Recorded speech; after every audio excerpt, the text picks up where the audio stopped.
사랑하는 우리 서울시민교회 성도 여러분, 이 밤에 말씀과 기도로 하나님 앞에 나온 여러분을 주님의 이름으로 환영하고 축복합니다. 오늘 저는 요나가 진심으로 기도했을까? 제목이 조금 이상하죠. 기도한 것 같은데 제가 의심하고 있습니다. 그래서 정말 진심으로 기도했는가 하는 것을 오늘 말씀을 통해서 좀 살펴보고 우리의 기도가 어떠해야 하는지 그것을 가지고 세 가지 기도 제목으로 같이 기도하고 집으로 돌아가면 좋겠습니다. 여러분, 요나서는 선지서입니다. 일반 선지서와는 달리 조금 특별한 내용이 기록되어 있습니다. 그 이유는 큰 물고기가 등장해서 요나를 삼키기도 하고 또 박넝쿨이 갑자기 하루아침에 생겼다가 하루 만에 또 이렇게 벌레가 와서 갉아먹으니까 사라지고, 그래서 마치 이게 동화같이 좀 아주 스페셜한 이야기가 기록되어 있기 때문에 이 선지서가 특별하게 우리에게 다가오는 것 같습니다. 그러나 여러분, 그 정도를 특별하다고 생각하시면 아마 저와 같이 매주 주일날 9시 반에 유치부실에서 만나면 아주 좋을 것 같습니다. 그렇다면 그것만이 특별한 건 아니라는 거죠. 이 성경 전체를 이렇게 쭉 훑어보시면 참 재미있다, 신기하다, 하나님이 왜 이러셨을까 하는 부분을 발견할 수 있다는 것입니다.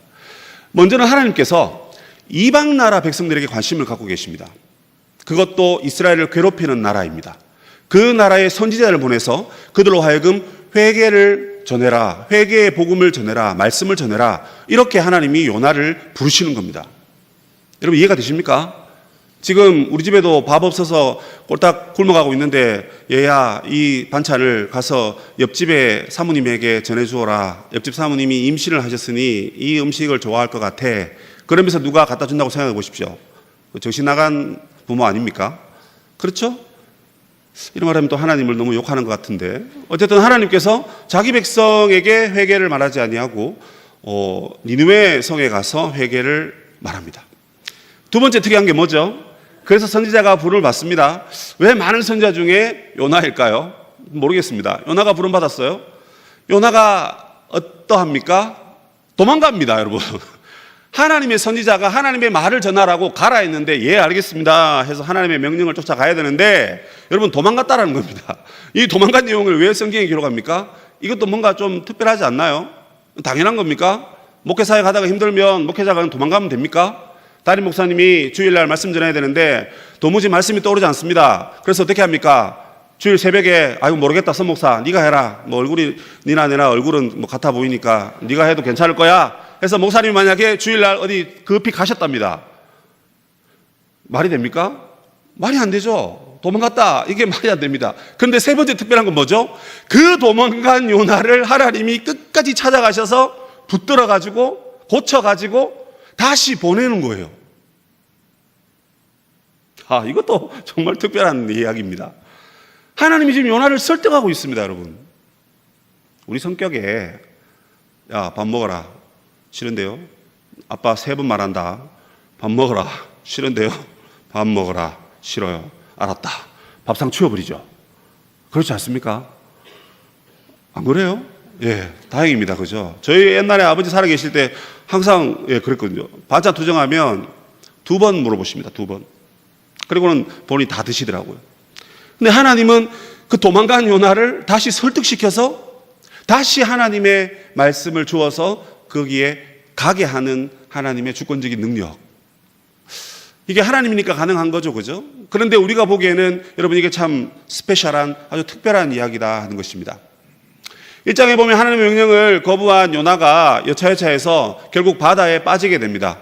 그런 그를 하나님께서 큰 물고기를 예비하셨다고 오늘 17절에 나와 있습니다. 한글 성경에는 이게 1장에 속해 있는데 영어 성경과 히브리 원문에는 이게 이 2장의 내용과 붙어 있습니다. 그래서 이것을 본문을 이렇게 해서 오늘 본문을 읽었는데요. 하나님께서 물고기 뱃속에서 요나를 살려주셨습니다. 말 안 듣는 요나를 그냥 단숨에 내치면 되는데, 다른 사람 보내면 되는데, 그죠?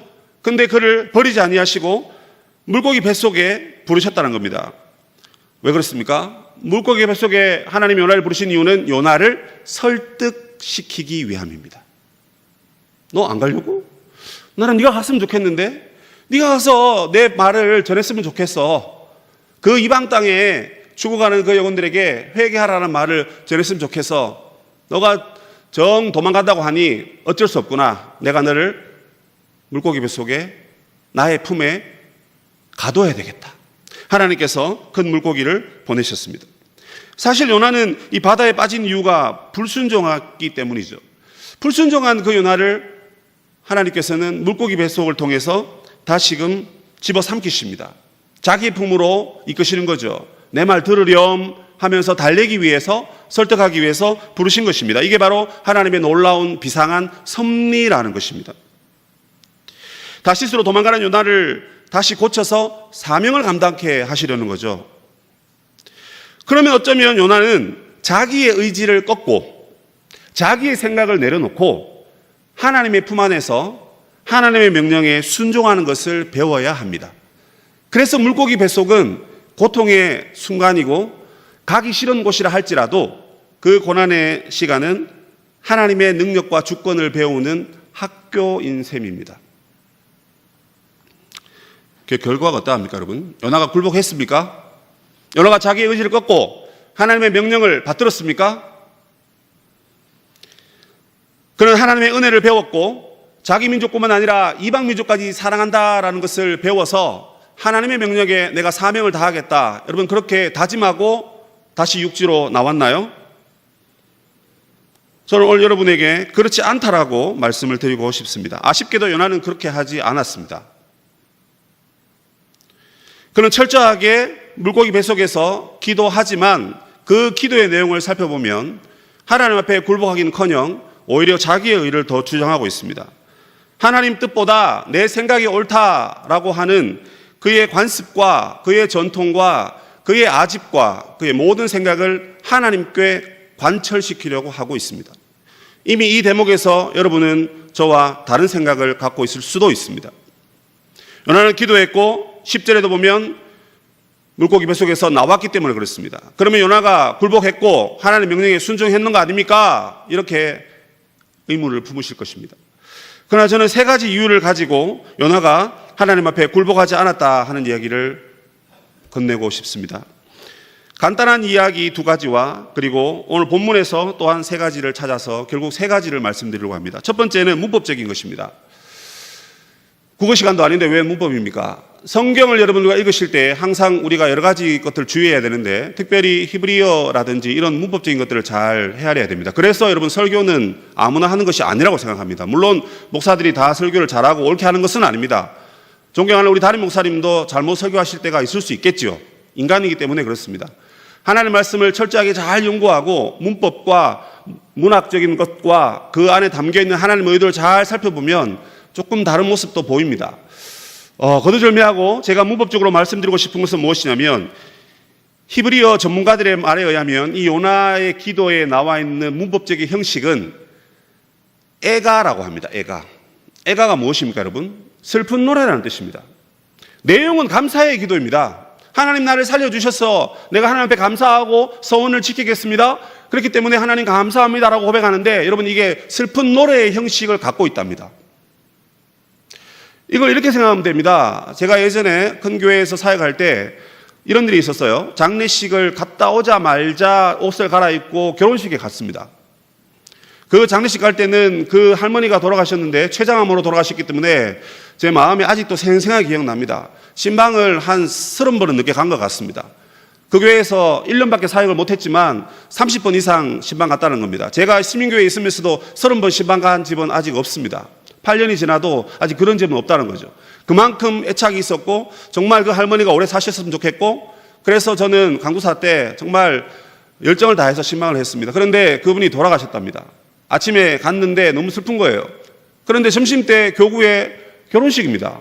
옷은 갈아입었습니다. 세수도 했습니다.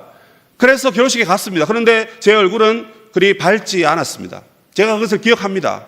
그 슬픔이 너무 가득했기 때문에 문상 예배를 5번 정도 드린 우리 교회 사역자가 있으십니다. 제가 그 3일 장례하면서 문상 예배 10번 드렸습니다. 입관, 하관, 발인부터 시작해서 미로 예배 7번 드렸습니다. 다 다른 본문으로 다 다른 사람들과 함께 예배를 드렸습니다. 성도들이 5,000명 정도 되니까 사람들이 많겠죠.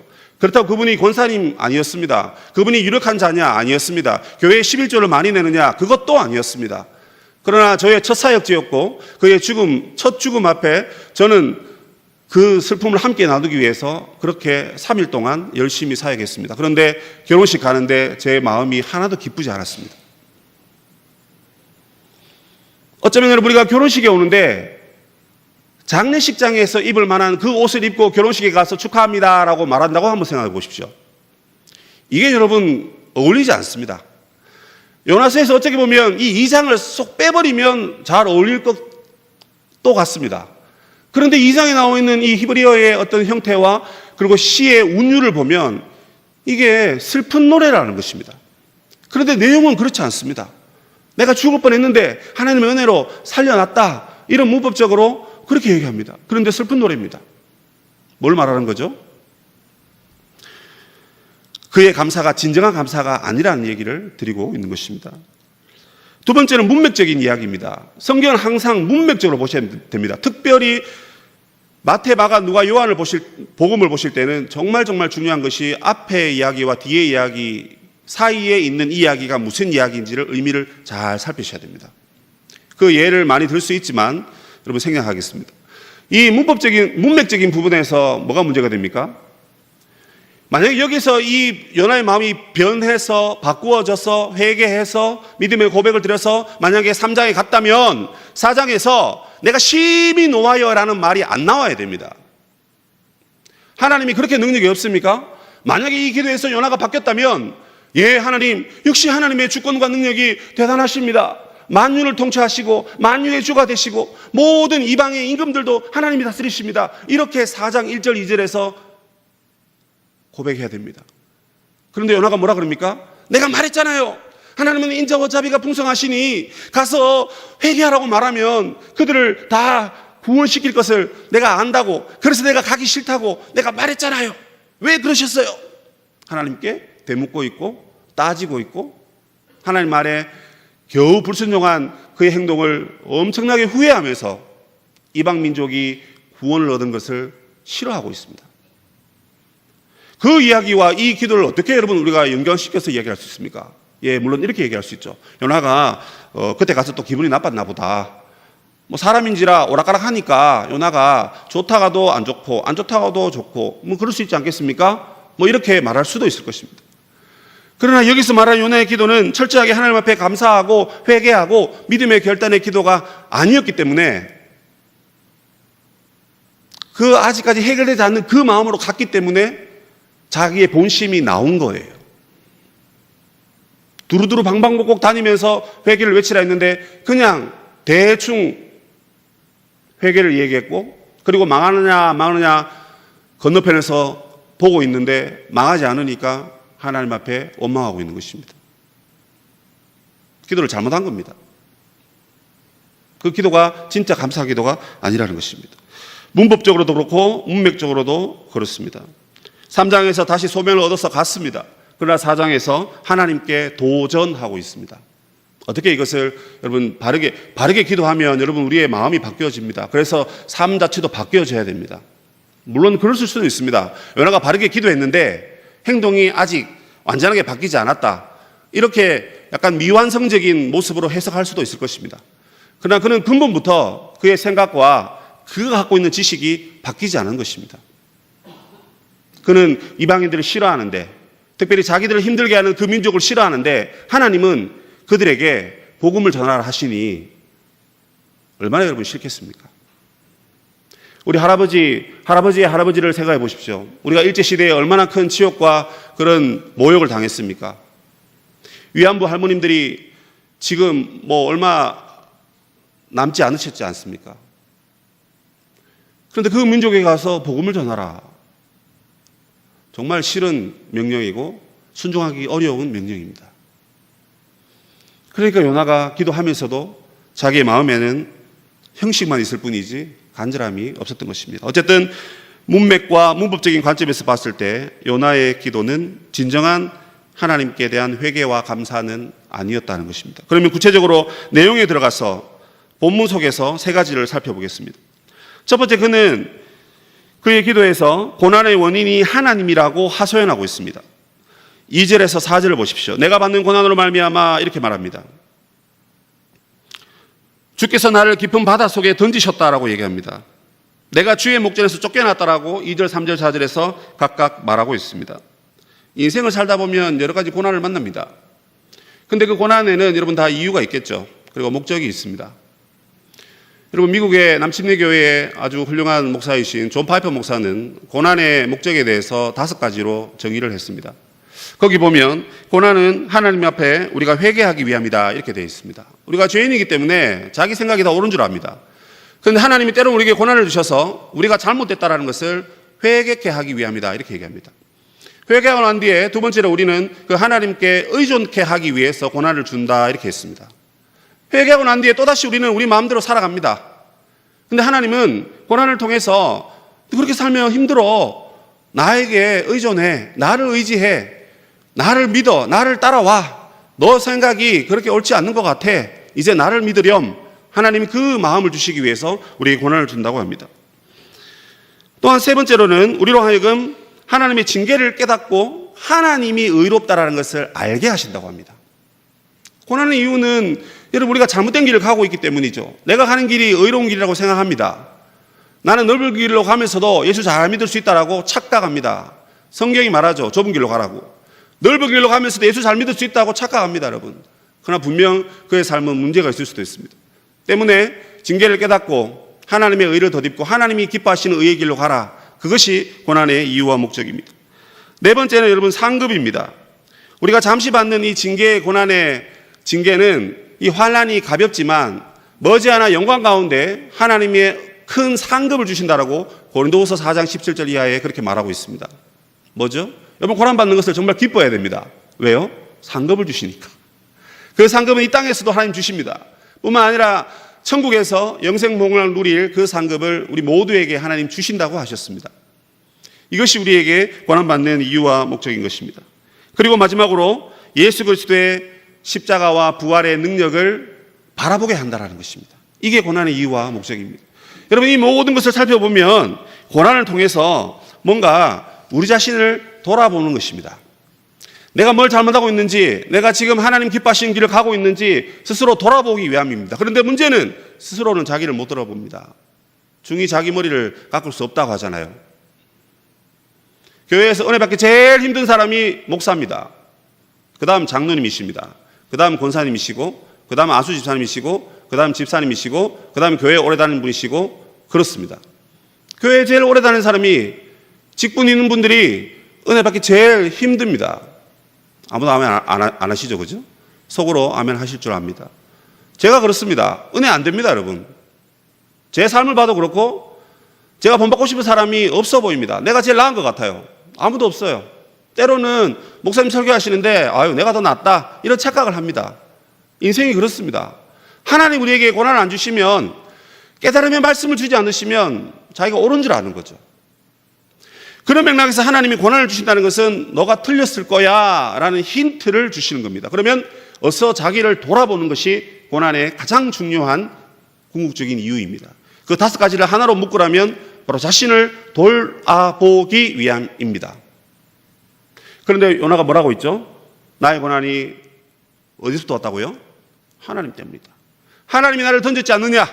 하나님이 나를 깊은 바다 속에 빠뜨렸지 않느냐? 하나님은 시내산에 계시고 호렙산에 계시고 시온산에 계십니다. 그런데 웬 바다입니까?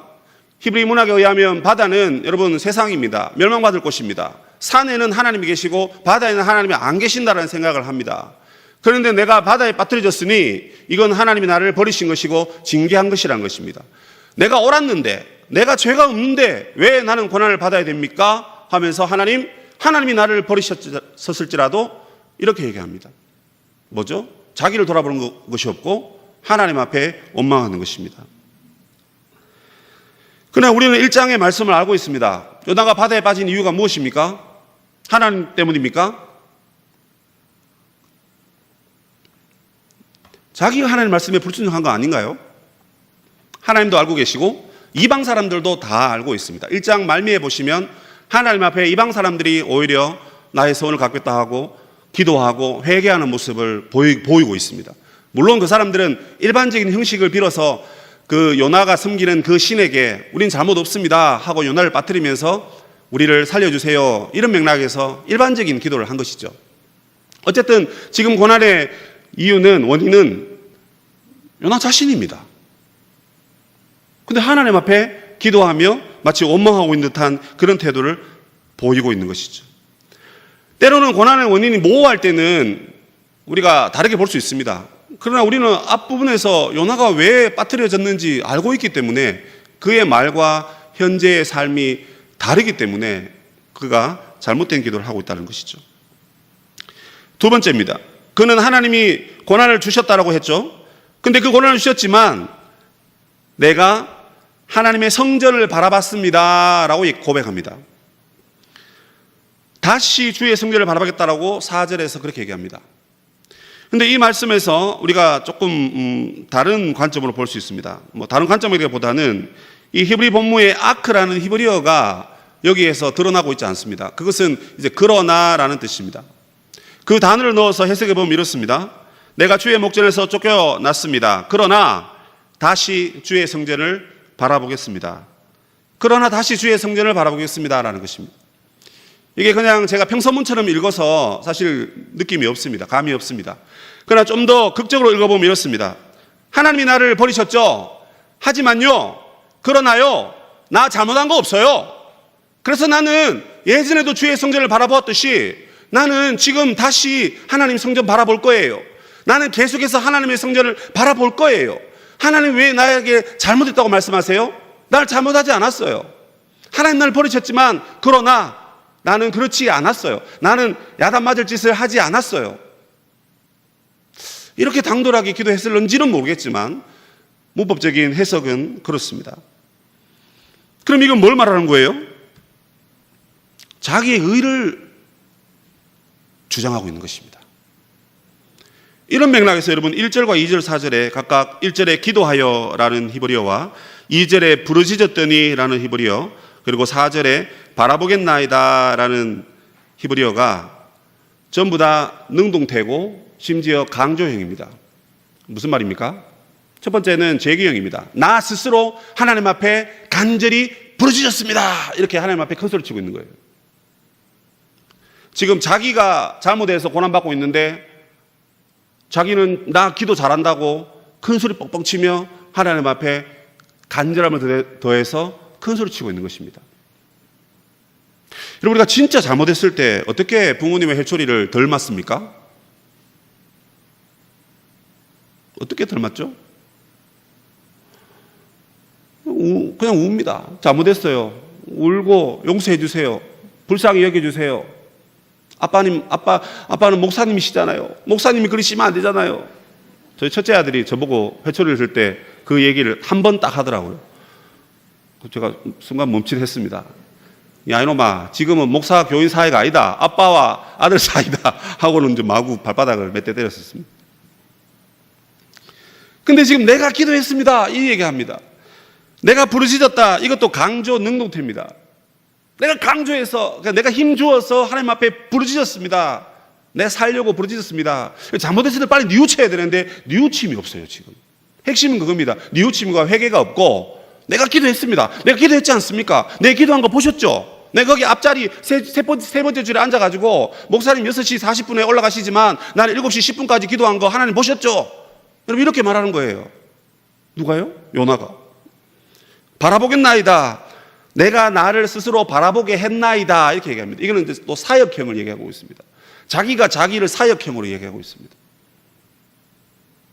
그만큼 자기가 간절하게 자기 몸에게, 자기 스스로에게, 야, 임마, 빨리 기도해.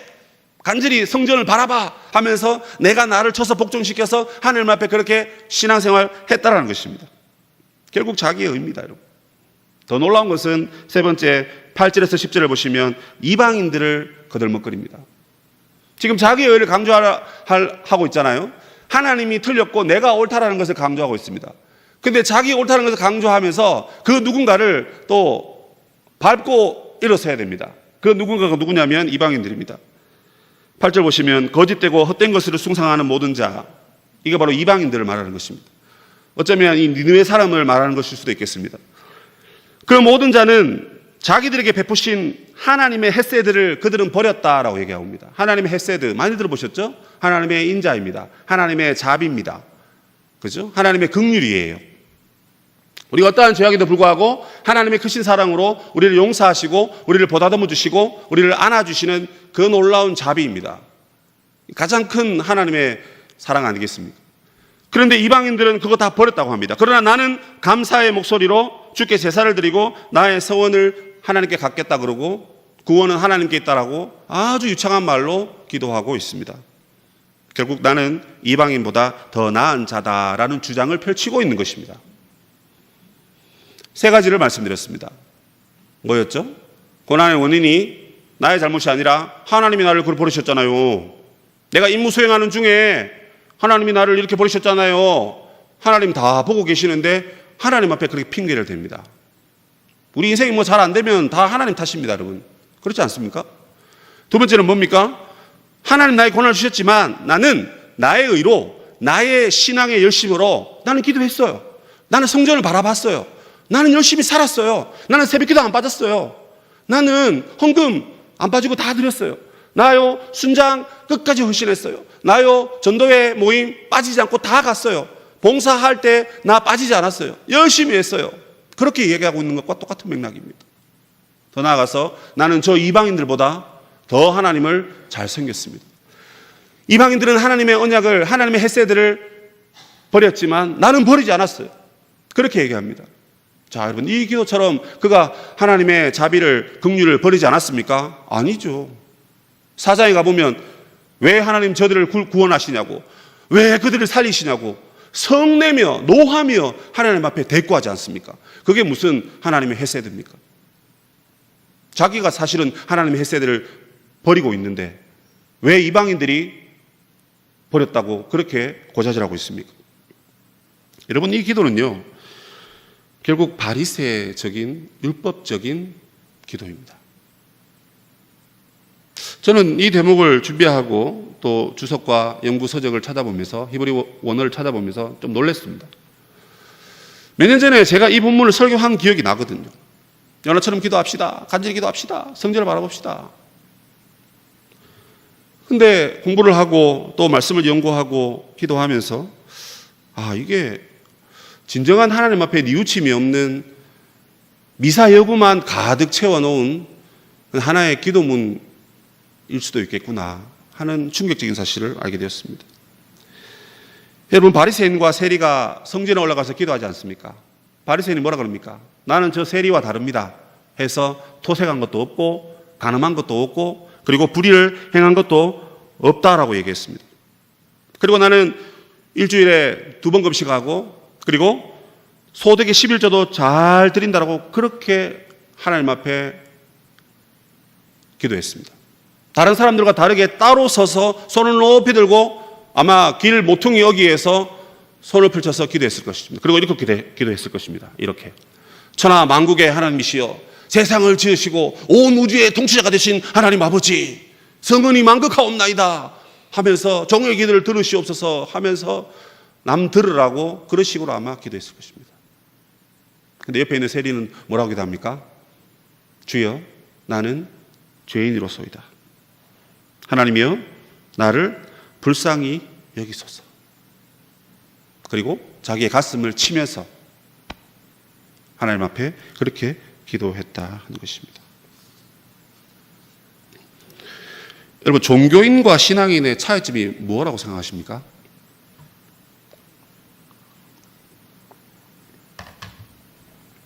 기도와 관련해서 저는 한 가지만 말씀드리고 싶습니다.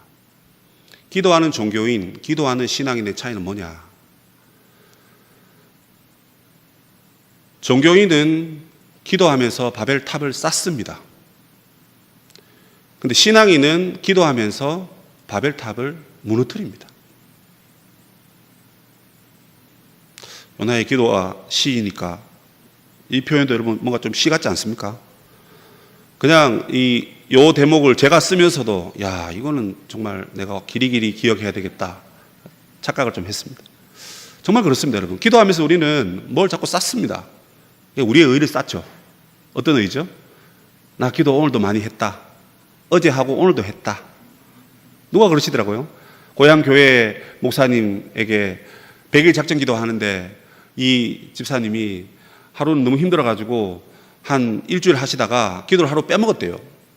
그래 갔는데 목사님이 인자와 자비와 긍휼이 풍성하실 줄 알았는데 어디 하나님 앞에 작정했는데 100일 기도 가운데 하루를 빼먹냐고. 내일부터 다시 시작하세요. 그 말 듣고 이 집사님이 너무 마음이 상해가지고 저한테 와가지고 대속 통곡을 하시면서 상담을 요청하시더라고요. 그래서 제가 그 목사님 욕을 실컷 해줬습니다. 무슨 그런 목사님 다 있냐고.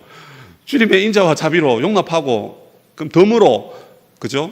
하루 그냥 했다고 치고 오늘 그럼 2배로 기도해라 뭐 이러면 될 건데 그걸 그냥 제가 그걸 율법적이고 바리새적이라고 제가 그랬습니다. 그때만 해도 제가 강도사 때 참 이게 못 모를 때 큰 소리 칠 때 여러분 어떻게 생각하십니까? 우리 기도를 하면 우리가 부서져야 합니다. 그죠? 기도하면 눈물 흘리는 이유가 뭡니까? 왜 눈물을 보이죠? 요즘 우리 목사님, 담임 목사님도 눈물을 보이세요. 우리 강도사님, 우리 손수호 목사님 눈물을 많이 보이세요. 저 강직한 분들이 이제 눈물을 보이십니다. 왜 그렇죠? 나이 드셨다? 그거 아닙니다, 여러분. 뭡니까? 하나님 앞에서 낮아지고 약해지고 세월이 가면 갈수록 겉모습은 후패하고 머리도 빠지고 이도 빠지고 주름살도 처지고 그래도 내 속사람은 하나님 앞에 뭐예요? 겸손하고 낮아지고 부서지고 녹아지고 그래서 자신이 없는 거예요. 다 녹아져 버리니까. 아이스크림 다 녹아져 버리면 여러분 뭐 먹고 맛있다 합니까? 그 국물을 여러분 빨아 마십니까? 그렇지 않잖아요. 다 녹아졌기 때문에 더 이상 하나님 앞에 하나님 나 성전에 기도했거든요. 이건 하나님 주신 거잖아요. 그리고 나는 이방인보다 더 나아요. 나는 적어도 저 집사님보다는 더 나아요. 그렇게 여러분 소리치지 않습니다. 기도한 사람이면. 그래서 기도는 여러분 바벨탑을 무너뜨리는 시간입니다. 기도는 땅의 것을 버리고 하늘의 것을 바라보는 시간이에요. 그래서 여러분 종교인은 기도하면서 땅의 것을 두고 기도합니다. 땅의 것을 두고 계속 기도해요. 근데 신앙인은요 하늘의 것을 위해서 기도합니다. 종교인은 자기 것을 위해서 기도해요. 자기 이익을 위해서 기도해요. 신앙인은요 하나님 나라와 복음을 위해서 기도합니다. 자기 물질을 위해서 기도합니다. 그날은 이 물질을 가지고 내가 어떻게 헌신할까? 그것을 위해서 기도하는 자가 바로 신앙인이라 하는 것입니다. 요나의 기도를 보면서 여러분이 기도하는 거 이 기도 잘못한 거예요. 이거 기도하면서 어디 하나님 앞에 삿대질하고 어디 자기 의의를 드러내고 어디 남 탓합니까? 여러분 어디 남을 여러분 깔보고 무시합니까? 하나님 지금 이방인을 사랑하시고 긍휼히 여기시는데 왜 자기는 이방인보다 내가 더 낫다고 여러분 그렇게 편가르게 하고 그건 여러분 이건 바르게 기도한 것이 아닌 것입니다. 기도하면서 여러분 우리가 부서져야 되는 겁니다. 나 자신의 의의를 더 이상 쌓지 말고 하나님의 의의를 덧입는 것이 기도인 것입니다. 이 기도의 결론이 무엇입니까? 목사님, 그런데 결론적으로는 이 봐라 이거 육지의 토한이라 이 물고기 뱃속에 나왔잖아요. 그럼 기도 열심히 한 거 아니에요? 여러분 우리가 기도 열심히 했기 때문에 하나님이 우리의 기도에 100% 다 응답하셨다고 생각하십니까? 아닐 수 있습니다. 그렇게 기도했지만 하나님의 헤세드가 우리를 구원하고 우리를 살려주신 거예요. 그러니까 하나님 앞에 대들고 이것저것 하고 있는데 그런 요나를 하나님은 그 학교에서 졸업한 건 아닌데 약간 이렇게 중퇴 비슷하게 해서 물고기 뱃속에서 에휴 이놈 맛도 없구나 퇴 이러면서 그냥 요나를 육지에 벌러덩 하고 그냥 나다빠지도록 내뱉은 거예요. 그렇게 기도할 수밖에 없는 요나이지만 하나님 그러나 그에게 은혜를 베푸셔서 또 하나님의 길을 가게 하시고 요나를 계속 빚어가시고 만들어가시는 하나님의 미워도 다시 한번 그것을 10절에서 우리는 볼 수가 있는 것입니다. 오늘 이 말씀을 통해서 우리가 기도할 제목은 바로 이것입니다. 기도는 나의 의가 부서지고 사라지는 순간입니다. 그러면 기도는 무엇을 얻을 수 있습니까? 하나님의 은혜를 만나는 시간이라는 것입니다. 기도 후에 이게 뱉어져 나왔잖아요. 결국 이것이 연장선상에 있는 것입니다. 하나님께서 그럼에도 불구하고 기도 가운데 기도 잘 못하고 자기 잘났다고 떵떵거리는 그에게 하나님은 인자와 자비를 베풀어 주시는 것입니다. 그러므로 우리는 우리의 기도의 내용뿐만 아니라 기도의 시작과 결말에 나 자신이 사라져야 됩니다. 나를 의식하지 말아야 됩니다. 내가 고민하고 생각하는 것 여러분 하나님께 다 맡겼고 그래서 여러분 내 마음이 평안하다. 그러면 우리가 하나님의 은혜를 만난 것이죠. 기도했는데 계속 내가 내 생각을 붙들고 내 생각을 하나님 앞에 하나님 들어주세요. 하나님 제발 들어주세요. 하나님 이거 아니면 안 돼요. 라고 여러분 하나님 앞에 계속 실갱이를 벌리면 뭐합니까? 기도하면 내가 바뀌어야 되는데. 우리의 기도에 여러분 우리 자신이 사라지고 오직 하나님의 은혜가 머무는 그런 행복한 순간이 내 기도하는 시간이다. 여러분 그렇게 믿으시고 우리의 기도에 더 이상 율법적이고 바리새적인 기도가 사라지고 하나님의 의와 하나님의 은혜가 임하는 그런 아득한 하나님과의 교제 시간, 그것이 바로 우리의 기도가 되기를 주 예수님의 이름으로 간절히 부탁을 드리겠습니다. 아멘. 우리 함께 찬양하고 세 가지 기도 제목으로 기도하고 마치도록 하겠습니다. 우리가 함께 부르실 찬양은 하나님께로 더 가까이입니다. 하나님은 우리의 고통 가운데 너 혼자 고생해라 하지 않으시고 고통 가운데 찾아오십니다. 그래서 우리는 여러분 고통 만나면 하나님께 더 가까이 가는 거예요. 물고기 뱃속이 고통의 장소지만 하나님의 은혜를 배우는 아주 소중한 학교라는 것입니다. 이 찬양을 부르면서 그 은혜를 우리가 사모하기를 원합니다.